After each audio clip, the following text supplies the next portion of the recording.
नमस्कार दोस्तों, मैं डीएम पंडित आपका स्वागत करता हूं मेरे इस यूट्यूब चैनल पे। देखिए, आपका सीटेट का एग्ज़ाम आने वाला है, ठीक है। सीटेट 2024 के लिए लोगों की तैयारी ज़ोरों शोरों से चल रही है। आप जानते हैं सीटेट में 5 तरीके के सब्जेक्ट आते हैं, ठीक है। मतलब एक हो जाएगा ईवीएस, ठीक है, एक हो जाएगा साइकोलॉजी सीडीपी जिसे बोलते हैं, एक हो जाएगा लैंग्वेज 2 और एक हो जाती है मैथ्स, जिसमें रीजनिंग के सवाल भी हो जाते हैं हल्के-फुल्के, ठीक। मैं आपको दिखाता हूँ, देखिए, कि आपको कुछ पता हो ना पता हो, आपको इतना तो पता होगा कि सीटेट, ठीक है, सीटेट हो गया या टेट हो गया। टेट तो आप जानते हैं, टेट होता है जैसे यूपी टेट होता है, एच टेट होता है, हरियाणा टेट होता है, लेकिन सीटेट होता है। सीटेट की वैल्यू थोड़ी ज़्यादा होती है। सीटेट और टेट में हल्का सा अंतर होता है। सीटेट है ना, मतलब पूरे देश के लेवल पे होता है, सेंट्रल बोर्ड सीबीएसई करवाता है इसको, ठीक है। तो इसकी मान्यता है, तो सब चाहते हैं पेपर पास करना। तो मैं ये मान सकता हूँ कि आपको पता होगा सीटेट का सिलेबस क्या होता है। तो सीटेट का 2 तरीके के पेपर होते हैं, पेपर 1 पेपर 2, ठीक है। पेपर 1 में चाहे ये पेपर 1 वाले होते हैं बच्चे पहली से 5वीं तक वाले, और पेपर 2 वाले बच्चे होते हैं अपर प्राइमरी वाले, छठी से लेकर मान लो 10वीं 12वीं वाले, ऐसे मान सकते हैं, ठीक है। तो जो मैं बात कर रहा हूँ, मैं पहली से लेकर 5वीं वालों की बात कर रहा हूँ, लेकिन ये वीडियो सबके लिए यूजफुल होगी, ठीक। तो इसमें चाइल्ड डेवलपमेंट में पैडागोगी आता है, लैंग्वेज फर्स्ट आती है, लैंग्वेज सेकंड आती है, मतलब एक कंपलसरी लैंग्वेज होती है और एक आपको चुननी होती है, और मैथमेटिक्स आता है, और ईवीएस आता है, एनवायरमेंट साइंस, ठीक है। और ये जो सारा सिलेबस है, ये तीसरी क्लास की एनसीईआरटी, चौथी क्लास की एनसीईआरटी, 5वीं क्लास की एनसीईआरटी, और हल्की हल्की छठी 7वीं से भी आता है। ये जो ईवीएस आता है, मैथमेटिक्स आपका अपर प्राइमरी लेवल का आता है, 10th क्लास तक का, ठीक है। और चाइल्ड डेवलपमेंट पैडागोगी तो आपको पता ही है, सीडीपी आती है, ठीक। तो अगर आपने रेगुलर कॉलेज किया है तो आपको सीटेट निकालना आसान होता है, लेकिन जो बच्चे ओपन से करते हैं उनको ना कोई दिशा नहीं मिलती कि उन्हें सीटेट कैसे करना है, क्योंकि रेगुलर जाने वालों को डेली टीचर्स मिलते हैं। जैसे कि मैंने डाइट की थी 2018 से लेकर 20, ठीक है।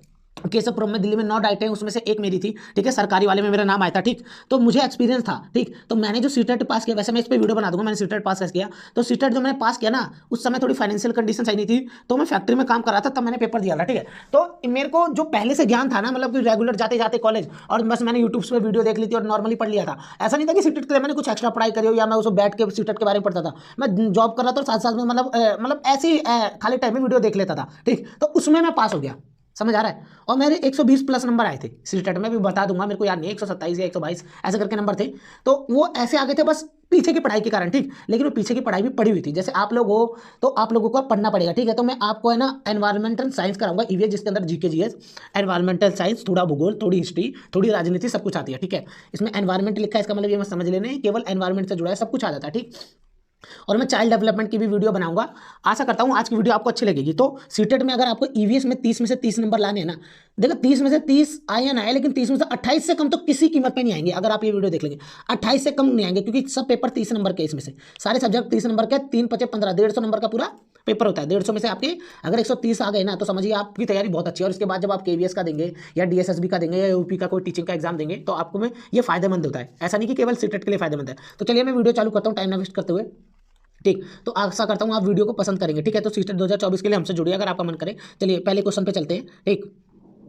रुकिए, ये पढ़िए क्वेश्चन क्या है कि संविधान देखिए ढंग से पढ़ना। अभी मेरे पे मोबाइल फोन अच्छा नहीं है, तो ऐसे ही थोड़ी लो क्वालिटी की वीडियो बनेगी, तो बुरा मत मानना। संविधान सभा ने राष्ट्रीय गान को कब अपनाया? तो संविधान सभा में राष्ट्रीय गान को अपनाया और लागू हुआ, दोनों बात अलग है। अपनाया गया था, देखिए संविधान सभा ने राष्ट्रीय गान को अपनाया, ठीक है। एक तो संविधान सभा आपको पता है, संविधान सभा बनी थी हमारी अंग्रेजों के द्वारा बनाई, कैबिनेट मिशन जब भारत में आया था उसके बाद संविधान सभा बनी थी, ठीक है। हमारा संविधान 2 साल 11 महीने 18 दिन में बनकर तैयार हुआ है, ठीक। और हमारे संविधान सभा के स्थायी अध्यक्ष थे डॉक्टर राजेंद्र प्रसाद, ठीक है, राजेंद्र प्रसाद जी थे, ठीक है। आशा करता हूँ आपको ये चीजें समझ आ रही होंगी, ठीक है। चलिए देखते हैं। तो ऑप्शन हो जाएगा 20 का आंसर हो जाएगा 24 जनवरी 1950। 26 जनवरी 1950 को हमारा कॉन्स्टिट्यूशन लागू होता है। कॉन्स्टिट्यूशन लागू होने से पहले देखिए, लिंक करके याद करेंगे तो आपको याद रहेगा, ठीक है। तो कॉन्स्टिट्यूशन लागू होने से पहले क्या हो जाता है, राष्ट्रीय गान को हम अपना लेते हैं और राष्ट्रीय ध्वज को भी अपना लेते हैं, ठीक है। तो रविन्द्रनाथ टैगोर द्वारा रचित, देखिए मैं आपके लिए कितनी अच्छा कंटेंट लाऊं कि इसके अंदर एक्सप्लेनेशन भी है। रविन्द्रनाथ टैगोर, एक मिनट इसको हटाता हूँ, थोड़ा हैंग हो रहा है फोन, सॉरी। चलिए दोबारा से करते हैं। तो रविन्द्रनाथ टैगोर द्वारा रचित राष्ट्रीय गान जनगण मन को, आपको हमारा राष्ट्रीय गान पता होना चाहिए, क्या हमारा राष्ट्रीय गीत पता होना चाहिए, किसने लिखा है ये भी पता होना चाहिए, ठीक है। को संविधान सभा ने 24 जनवरी 1950 को अपनाया। यह सर्वप्रथम 27 दिसंबर 1911 को भारतीय कांग्रेस के कलकत्ता अधिवेशन अध्यक्ष थे पंडित विशन नारायण दत्त, ठीक है। आपको पता है कि बहुत सारे अधिवेशन हुए कांग्रेस के। एक अधिवेशन 1924 में हुआ था, जिसमें अकेले बस एक बार गांधी जी क्या बने थे, अध्यक्ष बने थे। मतलब मीटिंग होती थी, उसमें मेन मेंबर बनना होता था। जैसे जवाहरलाल नेहरू बने, कभी सुचरिता कृपलानी बनी है, कभी कोई बनाए, तो ऐसे एक बार जवाहरलाल ये भी बने थे महात्मा गांधी। तो ये था बेलगांव का सम्मेलन, याद रखना, ठीक। तो इसके गायन में का समय 52 सेकंड था, इसलिए हमारे राष्ट्रगान को 52 सेकंड का माना जाता है। ठीक है, इसे रविन्द्रनाथ टैगोर ने 1912 में तत्वबोधिनी में भारत भाग्य विधाता शीर्षक से प्रकाशित किया। 1919 में morning song of the India के नाम से अनुवाद किया गया। याद रखना मॉर्निंग सॉन्ग ऑफ इंडिया क्या कौन सा। ठीक है, आगे चलते हैं। पुष्कर मेला कहाँ लगता है, ये आपको पता होना चाहिए अगर आप रेगुलर कॉलेज से हैं तो। पुष्कर मेला कहाँ लगता है, पुष्कर कहाँ लगता है, राजस्थान के जयपुर में, याद नहीं अजमेर में। ठीक है, याद रखना अजमेर में। देख कहाँ पे लगता है, अजमेर में, तो ऑप्शन हो जाएगा डी। पुष्कर मेला राजस्थान के अजमेर में आयोजित किया जाता है। देखिए याद रखना कि अगर आपको बहुत अच्छे से तैयारी करनी है ना आगे के लिए भी, तो ये मत सोचना ये मुश्किल है या ये यार आ नहीं रहा, नहीं आ रहा तो ये सोचो कि आज नहीं आ रहा, लेकिन पेपर के टाइम में तो ये गलती नहीं होगी, क्योंकि आप अभी गलती करके जान चुके होगे। ठीक है, तो जो आपको ना आ रहा उसके नोट्स बना लीजिए। ठीक है, अजमेर ऐसे लिख देना अजमेर, और ये लिख देना राजस्थान में होता है, बस काम खत्म। तो अजमेर में होता है पुष्कर मेला, राजस्थान के अजमेर में आयोजित किया जाता है। अजमेर से 11 किलोमीटर दूर हिंदुओं का प्रसिद्ध तीर्थ स्थल पुष्कर है। यहाँ पर ब्रह्मा का मंदिर है। यहाँ पर कार्तिक पूर्णिमा को मेला लगता है, कार्तिक पूर्णिमा को, जिसमें बड़ी संख्या में देश विदेशी पर्यटक भी आते हैं और हजारों हिंदू लोग आते हैं। ठीक है, ये पूरा पढ़ लेना, आपको पढ़ना होगा। तो आगे चलते हैं, चलिए। अब अगला क्वेश्चन है ये देखिए ईवीएस वाला क्वेश्चन है कि निम्नलिखित में से पराबैंगनी किरणों में से कौन सा अधिक हानिकारक है। तो यूवीसी, यूवी का मतलब है अल्ट्रावायलेट रेस। अब ये पराबैंगनी किरणें क्या होती है, देखिए सूरज हमारी पृथ्वी के ऊपर है। ठीक है, ये पृथ्वी है, मान लो सूरज रोशनी फेंकता है अपनी। ठीक, अब हमारे यहाँ ओजोन परत है, ओजोन परत में छेद हो रहा है, उसके कारण क्या होता है कि ये ना ओजोन परत क्या करती है, हमारी सूरज की रोशनी को फिल्टर करती है। लेकिन जब ओजोन परत में छेद हो जा रहा है तो सूरज की रोशनी डायरेक्ट आ जा रही है, तो वो भी पराबैंगनी किरणें कहला रही है। ठीक है, तो सूर्य से आने वाली, देखिए ध्यान से पढ़िए, सूर्य से आने वाली पराबैंगनी किरणें हानिकारक होती हैं। सूर्य की पराबैंगनी किरणों को सामान्यता उनके तरंग दैर्ध्य के आधार पर 3 वर्गों में बांटा जाता है, ultraviolet A, ultraviolet B, ultraviolet C. तो यूवीसी सबसे खतरनाक है। कौन सा, यूवीसी, क्या यूवीसी, याद रखना यूवीसी। ठीक है, इन कारणों से यूवीसी सबसे अधिक हानिकारक होती है। लेकिन ये किरणें पृथ्वी के धरातल तक नहीं पहुंचती, मतलब पृथ्वी के धरातल तक नहीं पहुंचती, क्योंकि इनका अवशोषण ओजोन परत द्वारा होता है। यूवी ए, यूवी बी किरणों को त्वचा का हानिकारक प्रभाव पड़ता है। यूवी बी से जीवधारियों में निम्नलिखित प्रभाव पड़ता है। क्या क्या,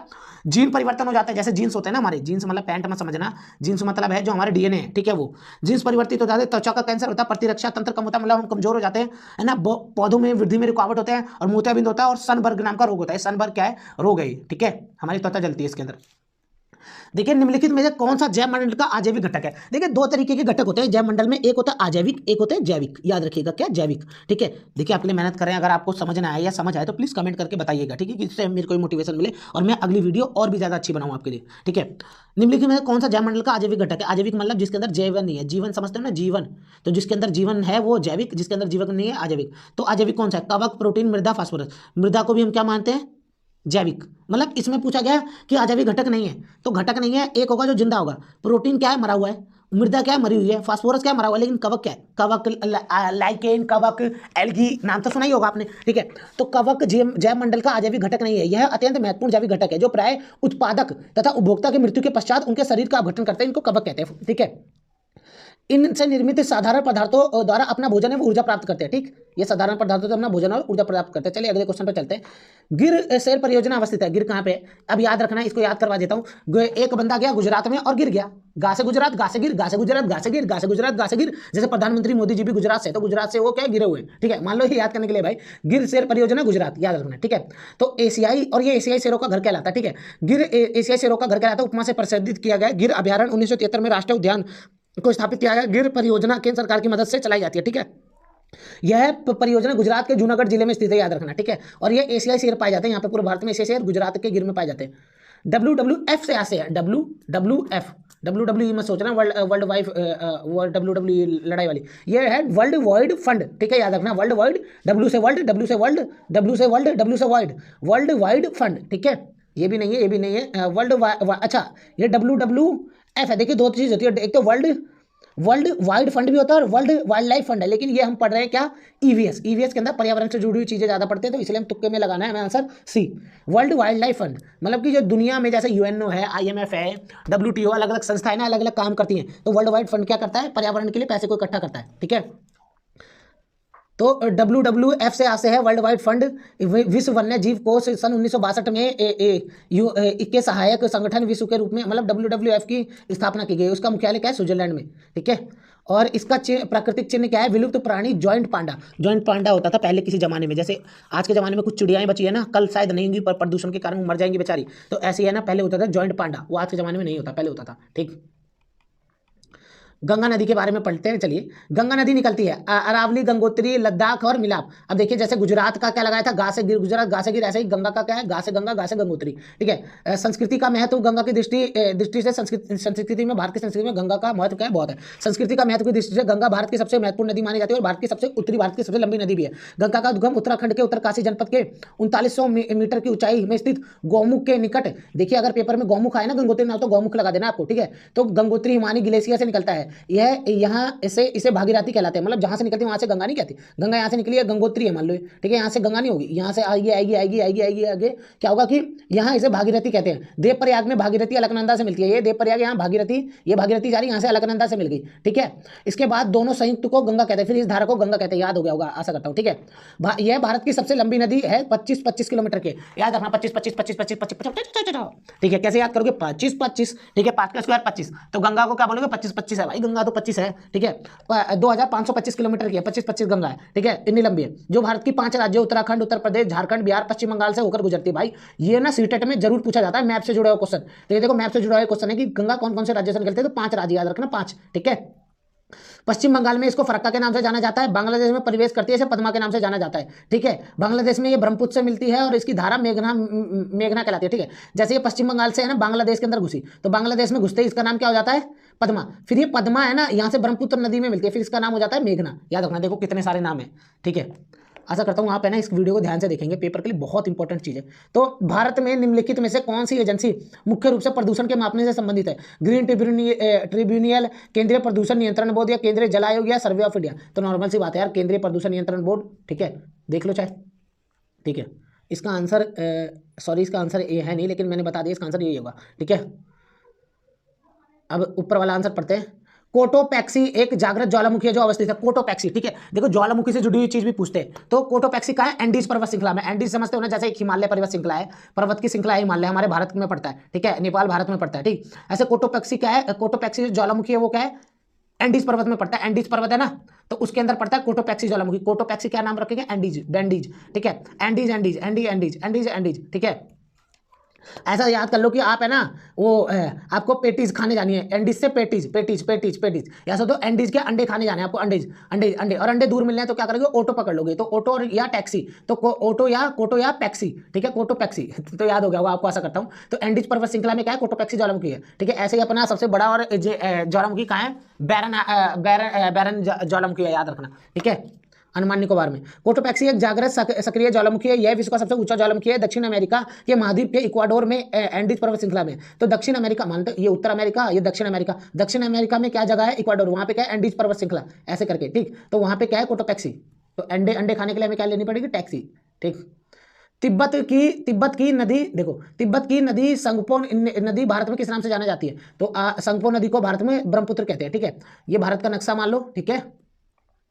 चलो ढंग से बना देता हूँ नक्शा भारत का, नहीं तो आप लोग कहीं लाइक ना करें फिर, थोड़ा सा मतलब दिल पे मत लेना, पर ऐसे बन गया। ठीक है। तो यहाँ से है ना चेमायुंगडुंग हिमानी, ये रहा देखो लिखा भी है, चेमायुंगडुंग हिमानी ग्लेशियर से क्या होती है, ब्रह्मपुत्र निकलती है। ऐसे निकलते निकलते निकलते निकलते यहाँ से एंटर मार देती है, यहाँ असम में घुसती है। यहाँ से निकलते निकलते असम में से घुसते हुए यहाँ से आती है, असम में आती है, असम से फिर बांग्लादेश में घुस जाती है। ठीक। फिर यहाँ से गंगा जो पीछे पड़ी है वो मिलती है, वहाँ से जाके मेघना बन जाती है उससे। ठीक।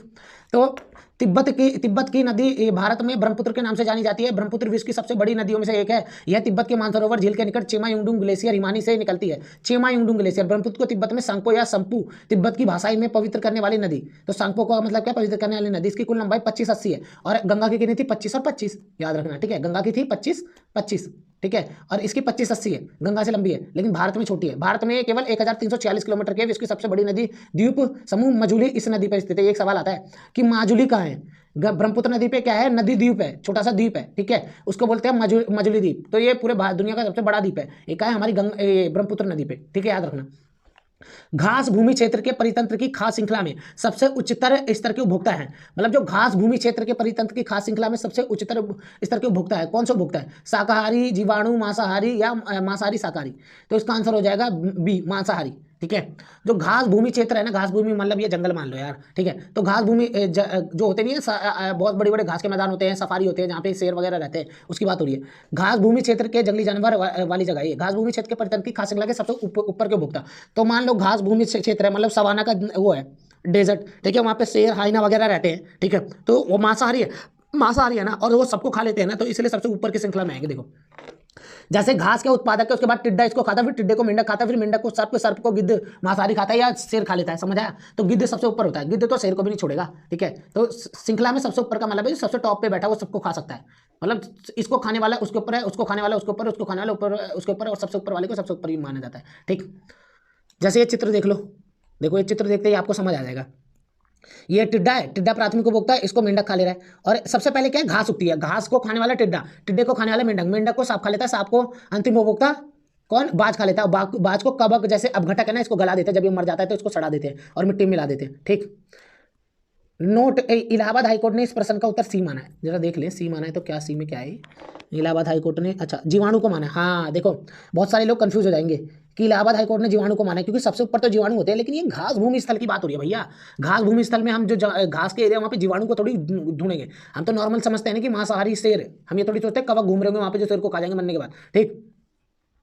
अब ये वाला पढ़ते हैं, चलिए। आशा करता हूँ आपको वीडियो अच्छी लग रही है, वीडियो अच्छी लगे तो कुछ भी अरे खराब भी लगे तो कमेंट करके बताइए, उससे मेरे को मोटिवेशन मिलेगा। देखो पैसे तो मिलेंगे नहीं, बस आपका एक लाइक या एक शेयर या कमेंट है ना, मेरे को अच्छा लगेगा यार, फील अच्छा होगा कि हाँ मेरी मेहनत को अप्रिशिएट किया जा रहा है। वायुमंडल का प्रमुख स्तर जो पृथ्वी तल के नजदीक है, सबसे नजदीक क्या है वायुमंडल का? देखो वायुमंडल के ना कई सारे स्तर होते हैं, सोममंडल, आयन मंडल, ठीक है, मध्यमंडल, समताप मंडल, ठीक है, बहिर्मंडल, कई सारे मंडल होते हैं, सबसे नीचे होता है सोममंडल, ठीक है।